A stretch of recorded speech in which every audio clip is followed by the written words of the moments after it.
नमस्कार सभी साथियों को स्वागत करता हूं सबका इस यूट्यूब चैनल पर जिसका नाम है स्टडी विद PN लोधा। साथियों, आज हम साइकोलॉजी का पेपर नंबर 59 हल करेंगे। बहुत ही शानदार क्वेश्चन RBSC की पुस्तक से, NCERT की पुस्तक से और साथ में और भी बहुत ही अच्छे तथ्यात्मक और व्यावहारिक प्रश्न आपको इसमें देखने को मिलेंगे। तो चलिए शुरू करते हैं इस वीडियो को।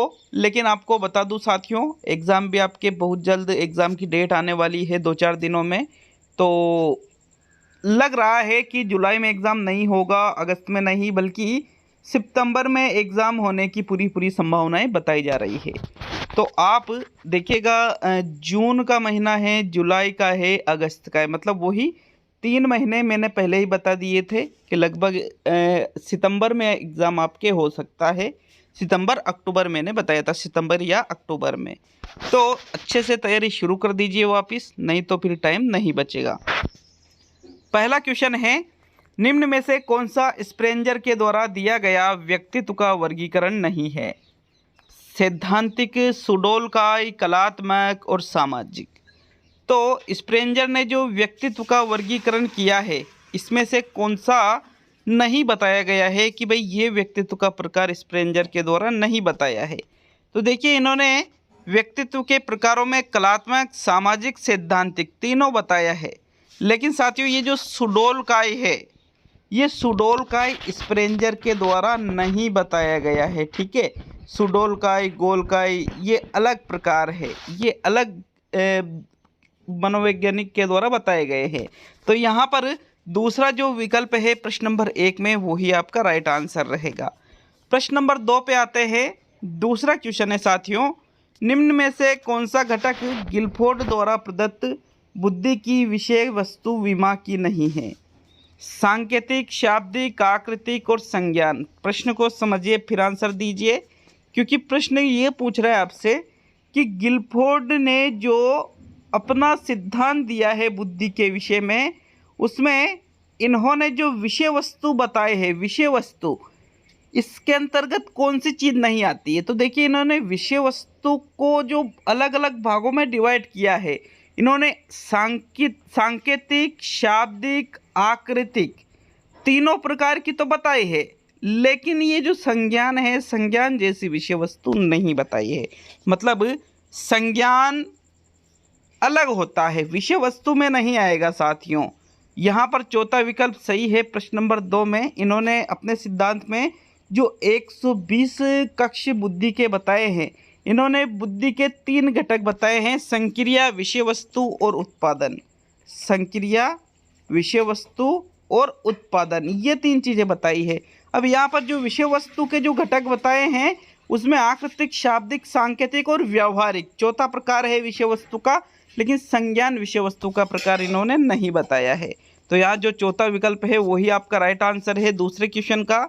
आगे देखते हैं प्रश्न नंबर 3 को।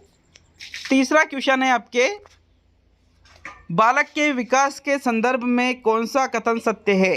पहला, विकास सतत प्रक्रिया नहीं है। विकास की गति बालक एवं बालिकाओं में एक समान होती है। विकास सामान्य से विशिष्ट की ओर अग्रसर होता है और विकास केवल आनुवंशिकी का परिणाम है। तो साथियों, विकास के संदर्भ में सत्य कथन देखना है। अगर हम बात करें चौथे कथन की, केवल आनुवंशिकी का परिणाम न होकर के ये वातावरण का भी परिणाम होता है। साथियों, विकास की गति बालक और बालिकाओं में एक समान होती है, ऐसा जरूरी नहीं है। बालिकाओं में और बालकों में विकास की गति भिन्न भिन्न होती है। विकास सतत चलने वाली प्रक्रिया है, ये भी गलत हो गया। यहाँ पर तीसरा विकल्प सही है, क्योंकि ये सत्य कथन है। ये कह रहा है सामान्य से विशिष्ट की ओर अग्रसर होता है। मतलब बालक के अंदर जब विकास होता है तो पहले उसमें सामान्य गुण विकसित होते हैं और फिर धीरे धीरे उनमें विशिष्टता आती जाती है। तो इस प्रकार हम कह सकते हैं कि विकास सामान्य से विशिष्ट की ओर अग्रसर होने वाली प्रक्रिया है। थर्ड विकल्प थर्ड क्वेश्चन में सही है साथियों। प्रश्न नंबर 4 पे आते हैं। चौथा क्वेश्चन है आपके, अधिगम में अभिप्रेरणा का निम्न में से कौन सा कार्य नहीं है? पहला, जीव के व्यवहार को ऊर्जा प्रदान करना व बनाए रखना। दूसरा, जीव के व्यवहार को निर्देशित एवं नियंत्रित करना। तीसरा है जीव की क्रिया को चयनित ध्येय की तरफ निर्देशित करना। और चौथा है जीव को क्रमहीन तरीके से गतिमान करने में मदद करना। तो अभिप्रेरणा का कार्य इनमें से कौन सा नहीं है अधिगम के संदर्भ में? बताइए प्रश्न नंबर 4 में सही आंसर।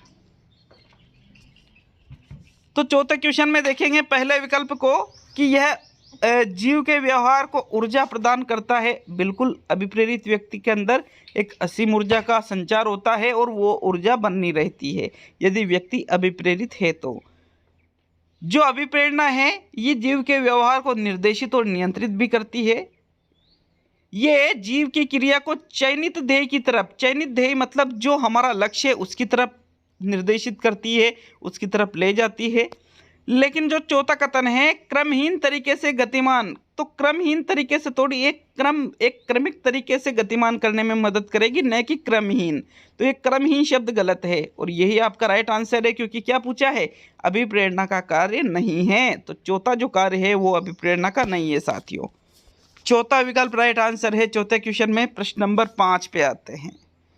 पांचवा क्वेश्चन है मंद गति से सीखने वाले बालकों के लिए निम्न में से कौन सा शैक्षिक प्रावधान उपयुक्त नहीं है? प्रतियोगिता न रखना, त्वरण, लेबलिंग न करना और उपचारात्मक शिक्षण। तो जो मंदबुद्धि बालक है या जो मंद गति से सीखते हैं उनके लिए कौन सी चीज आप नहीं करोगे? बताइए राइट आंसर। देखिएगा, हम उनके लिए लेबलिंग नहीं करेंगे, उपचारात्मक शिक्षण करेंगे, प्रतियोगिता नहीं रखेंगे, लेकिन ये जो तोरण वाला है, तोरण करना, तो साथियों हम तोरण नहीं करेंगे, ये उपयुक्त नहीं माना जाता है। क्यों? क्योंकि तोरण का मतलब होता है जैसे वाला कक्षा 1 में है तो डायरेक्ट उसको कक्षा 3 में कर दिया, तो ये होता है त्वरण। तो क्या हम मंदबुद्धि बालक को या मंद गति से सीखने वाले बालक के लिए ऐसा करेंगे?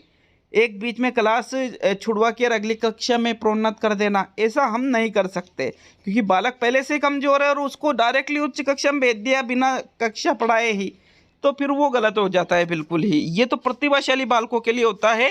जैसे कोई बालक है कक्षा 3 में और उसका लेवल ज़्यादा है तो उसको चौथी न पढ़ाकर डायरेक्ट उसको 5वीं में भेज दिया, तो इस प्रकार से प्रतिभाशाली बालकों के लिए तुरंत किया जाता है, न कि मंदबुद्धि बालकों के लिए। विकल्प नंबर 2 सही है। 5वें क्वेश्चन में आगे बढ़ते हैं प्रश्न नंबर 6 की ओर। देखते हैं 6ठे क्वेश्चन को। निम्नलिखित में से अध्यापक का कौन सा कार्य विद्यार्थियों की सृजनात्मकता में रुकावट है? पहला है विद्यार्थियों को शीघ्रता से निर्णय के लिए कहना। दूसरा है विद्यार्थियों को किसी वस्तु के हर संभव उपयोगों पर विचार के लिए कहना। तीसरा है विद्यार्थियों को भिन्न भिन्न रूप से विचार करने को प्रोत्साहित करना। और चौथा है विद्यार्थियों को नवाचारों के लिए प्रेरित करना। तो अध्यापक ऐसा कौन सा कार्य नहीं करेगा या फिर ऐसा कौन सा कार्य अध्यापक का है जो बालक के सृजनात्मक विकास में रुकावट उत्पन्न करता है? तो साथियों, यदि कोई अध्यापक छात्रों को नवाचारों के लिए प्रेरित कर रहा है तो नवाचारों से सृजनात्मकता बढ़ेगी। भिन्न भिन्न रूप से विद्यार्थियों को विचार व्यक्त करने के लिए प्रोत्साहित कर रहा है तो उससे भी सृजनात्मकता बढ़ेगी। विद्यार्थियों को किसी वस्तु का जो हर संभव उपयोग है उस पर विचार करने के लिए कह रहा है, इससे भी सृजनात्मकता बढ़ेगी। लेकिन शीघ्रता से निर्णय के लिए तो भैया सृजनात्मकता एकदम नहीं आती है। ठीक है, शीघ्रता से निर्णय लेने से सृजनात्मकता विकसित नहीं होती है। अतः ये जो विचार है, ये जो विकल्प है, ये सृजनात्मकता में रुकावट है। प्रथम विकल्प आपका सही आंसर है 6ठे क्वेश्चन में। बात करते हैं 7वें क्वेश्चन की। तो साथियों 7वां क्वेश्चन है आपके, निम्न में से कौन सा सिद्धांत अधिगम के व्यवहारवादी सिद्धांतों में सम्मिलित नहीं है? पहला विकल्प है शास्त्रीय अनुबंधन का सिद्धांत। दूसरा है क्षेत्र सिद्धांत। तीसरा है क्रिया प्रसूत अनुक्रिया अनुबंधन का सिद्धांत। और चौथा है त्रुटि और प्रयास का सिद्धांत।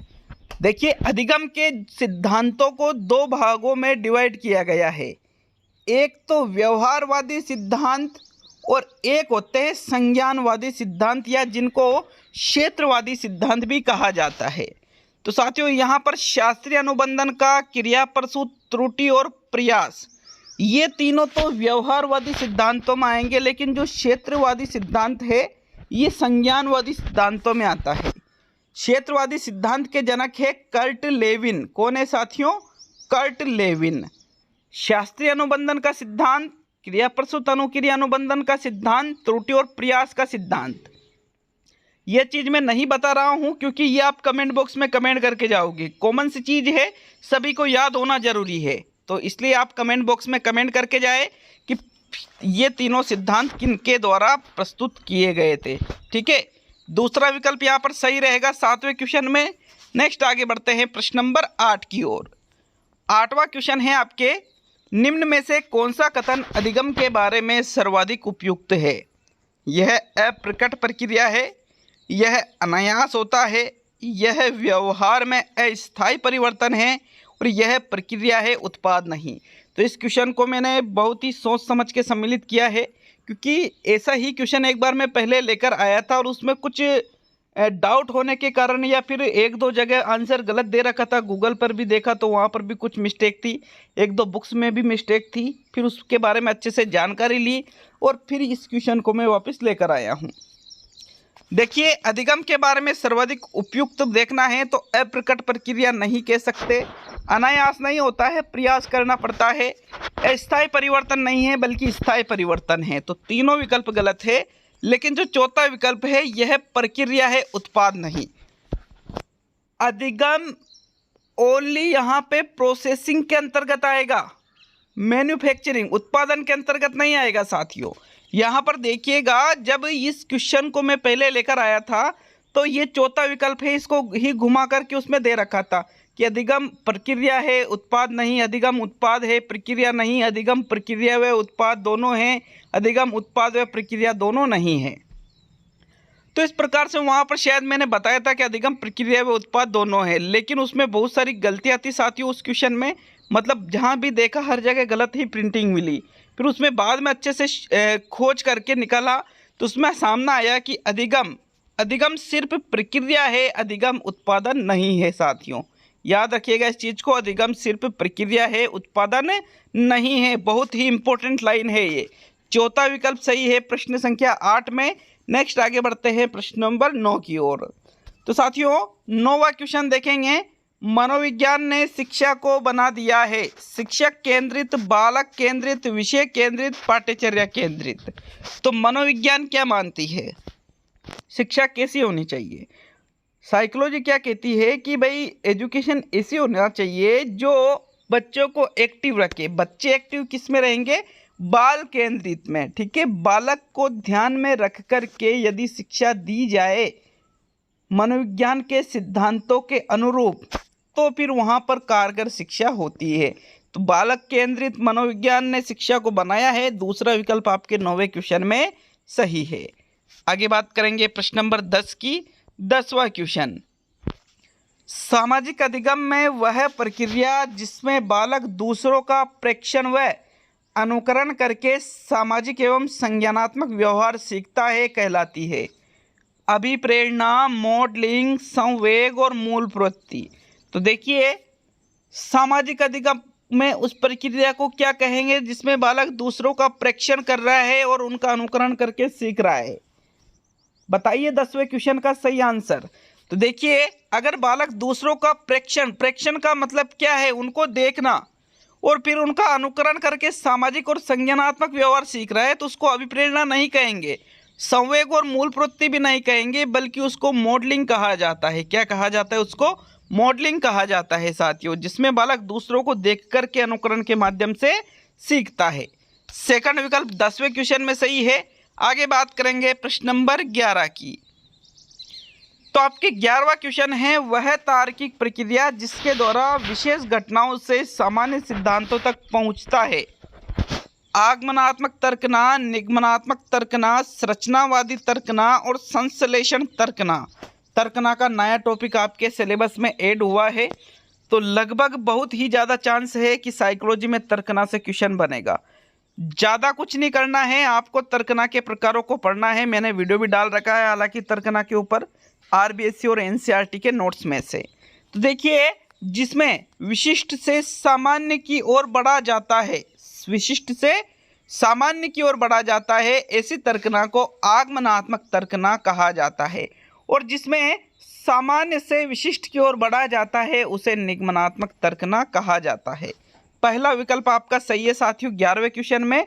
देखिए, पूर्ण विशिष्ट ज्ञात को उदाहरण द्वारा सरल करना। तो विशिष्ट से सामान्य की ओर पूर्ण विशिष्ट ज्ञात को। तो ये होती है आगमनात्मक तर्कना, और सामान्य से विशेष की ओर वो होती है निगमनात्मक।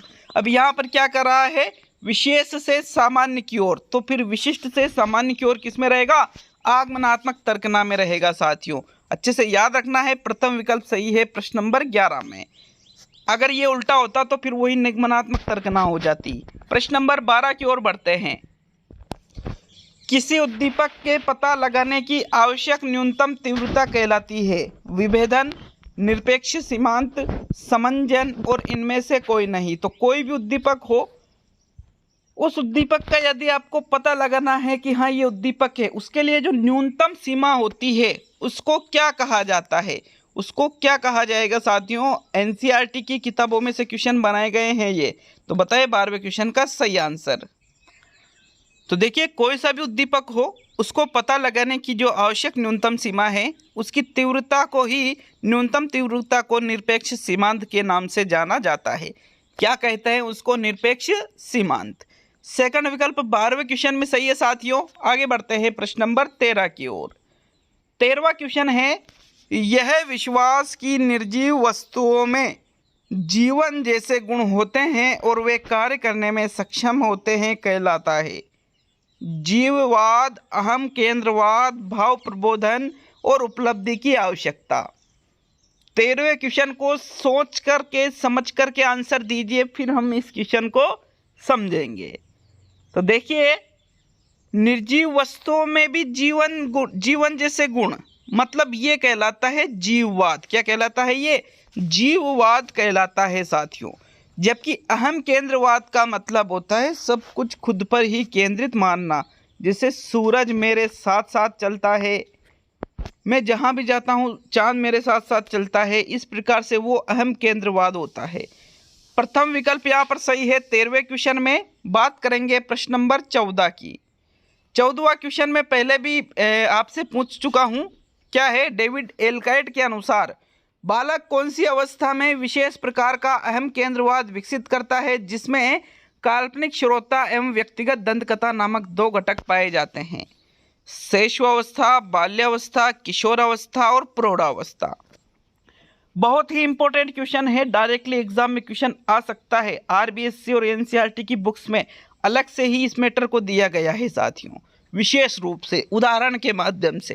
तो देखिए, डेविड एलकाइट का मानना था कि बालक विशेष प्रकार का जो अहम केंद्रवाद है, जैसे काल्पनिक श्रोता और व्यक्तिगत दंतकथा, ये घटक बालक में किशोर अवस्था में पाए जाते हैं। कौन सी अवस्था में, किशोर अवस्था में। वैसे तो शैशवावस्था में अहम केंद्रवाद होता है, लेकिन किशोर अवस्था में भी ये दो प्रकार के अहम केंद्रवाद के घटक पाए जाते हैं।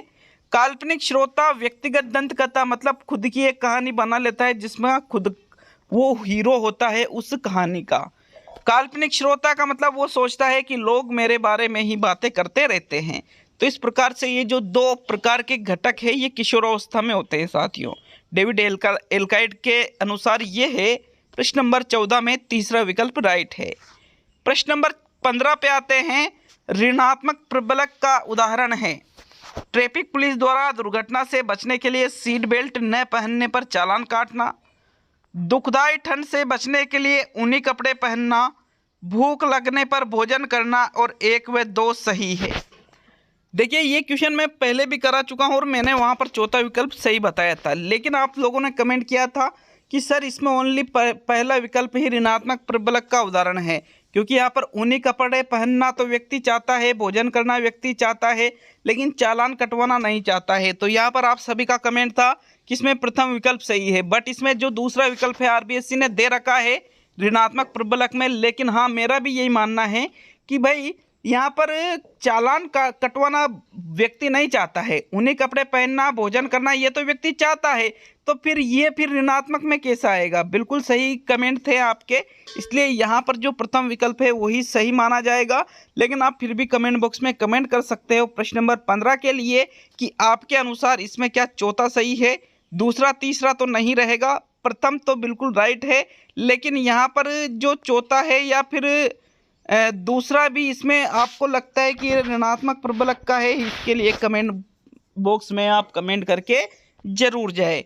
तो साथियों यहाँ पर मैं आपको वापस प्रथम विकल्प पे ले जाता हूँ कि भाई ये बिल्कुल ऋणात्मक का उदाहरण है, लेकिन ये दोनों ऋणात्मक के उदाहरण नहीं है, इसलिए हम प्रथम पे जाएंगे। आप कमेंट बॉक्स में कमेंट करके हमें जरूर बताएं साथियों।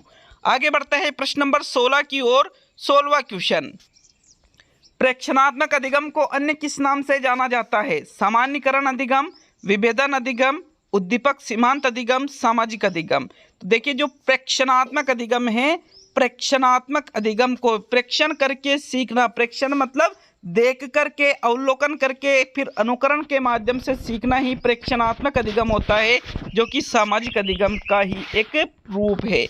विकल्प नंबर 4 सही है साथियों आपके प्रश्न संख्या 16 में। आगे बढ़ते हैं प्रश्न नंबर 17 की ओर। 17वां क्वेश्चन समझना है, व्यक्तित्व के संदर्भ में असत्य कथन है। पहला है, इसके अंतर्गत शारीरिक एवं मनोवैज्ञानिक दोनों ही घटक आते हैं। दूसरा है, इससे ही व्यवहारात्मक अभिव्यक्ति होती है। तीसरा है, इसकी प्रमुख विशेषता भी समय के साथ परिवर्तित हो जाती है। और चौथा है, यह आंतरिक एवं बाह्य दोनों है। साथियों व्यक्तित्व जो है आंतरिक भी है और बाह्य भी है। आपको क्या देखना है? असत्य। तो ये तो सत्य हो गया। जो व्यक्तित्व है उसके अंतर्गत शारीरिक और मनोवैज्ञानिक दोनों ही प्रकार के घटक आ जाते हैं। शारीरिक और मनोवैज्ञानिक, जो बाहर से दिखाई देता है और जो अंदर से है, दोनों चीजें। इससे ही व्यवहारात्मक अभिव्यक्ति होती है। हमको पता लगता है कि सामने वाला व्यक्तित्व किस प्रकार का व्यवहार कर रहा है, कैसा उसका व्यक्तित्व होगा। तो व्यक्तित्व से ही व्यवहारात्मक अभिव्यक्ति होती है। लेकिन इसकी प्रमुख विशेषता भी समय के साथ परिवर्तित हो जाती है, नहीं होती है साथियों। प्रमुख विशेषता कभी भी नहीं बदलती है, ठीक है। प्रमुख विशेषता व्यक्तित्व की कभी भी नहीं बदलती है। देखा होगा आपने कि कोई आदमी था, उसकी जो मुख्य जो कोई सी भी एक ऐसी आदत है जन्म से ही, या फिर मान लीजिए कई सालों तक, उसकी जो प्रमुख विशेषता हम मानते हैं कि जैसे शर्मिला कोई व्यक्ति है, शर्म बहुत आती है उसको, तो अधिकतर लगभग यूँ मान के चलिए कि वो विशेषता नहीं बदलने वाली है। कोई कोई बदल सकता है उसको प्रशिक्षण के माध्यम से, लेकिन अगर उसकी प्रमुख ही विशेषता है तो वो समय के साथ परिवर्तित नहीं होती है। तीसरा विकल्प आपका सही है प्रश्न संख्या 17 में। यहाँ पर ये परिवर्तित हो जाती है, कथन गलत है। प्रश्न नंबर 18 की ओर बढ़ते हैं। 18वां क्वेश्चन है, विशेषक उपागम व प्रारूप उपागम का संबंध है अधिगम से, समायोजन से, व्यक्तित्व से और अभिप्रेरणा से। तो जो विशेषक उपागम है, जो प्रारूप उपागम है, ये दोनों ही प्रकार साथियों व्यक्तित्व के अंतर्गत बताए गए हैं। किसके अंतर्गत बताए गए हैं? व्यक्तित्व के अंतर्गत। टाइप प्रकार, विशेषक उपागम, व्यक्तित्व का जो सिद्धांत है, व्यक्तित्व का जो वर्गीकरण है, उसके अंतर्गत ये चीजें आ जाती है। तीसरा विकल्प 18वें क्वेश्चन में सही है। नेक्स्ट बढ़ते हैं प्रश्न नंबर 19 की ओर। 19वां क्वेश्चन है, गांधीवादी व हिटलरवादी विशेषक के कौन से प्रकारों में सम्मिलित है? प्रमुख विशेषक, केंद्रीय विशेषक, गौण विशेषक और सभी। तो देखिए यहाँ पर जो विशेषक बताए गए हैं व्यक्तित्व में, शील गुण जिसको हम कहते हैं, तो जो गांधीवादी और हिटलरवादी है, इनको किसके अंतर्गत रखा जाएगा? इनको रखा जाता है साथियों प्रमुख विशेषक के अंतर्गत। किसके अंतर्गत रखा जाता है? प्रमुख विशेषक के अंतर्गत। प्रमुख विशेषक या प्रमुख शील गुण का मतलब क्या होता है?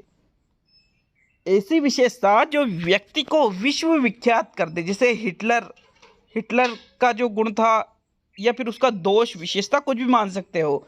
गांधी जी का जो अहिंसावादी था, इस प्रकार से जो व्यक्ति को विश्व प्रसिद्ध कर दे उसको ही प्रमुख विशेषक कहते हैं या प्रमुख शील गुण कहते हैं। प्रथम विकल्प 19वें क्वेश्चन में सही है। अब आज का अंतिम और 20वां क्वेश्चन। लेकिन जो डाउट हो तो आप हमें कमेंट करके जरूर बताएं कि सर हमें इस क्वेश्चन पर डाउट है। कमेंट करके बताएं। जितने क्वेश्चन आपके सही हुए हैं उनको बता करके जाए।